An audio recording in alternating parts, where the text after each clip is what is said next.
Yeah. I really like nice, that. doesn't it? Oh, It's such really a nice colour.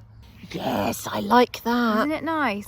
It's almost like the lipstick blends the liner, so it's, Yeah, it's it quite all blurred. smudges in together. And if you wanted to go darker, you could take this lip liner and then you could apply it over the top of the lipstick. What, actually all over? Yeah, all over. And okay. that will just give you a deeper shade if you wanted that.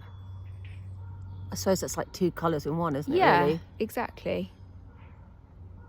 But it just looks so chic. Like you could do that for if you're going for lunch with your mates or something. It's sort of like a satiny, creamy finish, isn't it? Doesn't Oh, that I look like beautiful? that. Yes. Paper.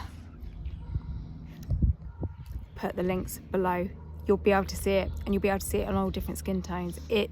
These two together are next level, promise you. They're so nice and they feel lovely. Yeah, really creamy, really lovely. Straight in my makeup bag, please. You can have that. Oh, thanks. Bye. Bye, bye.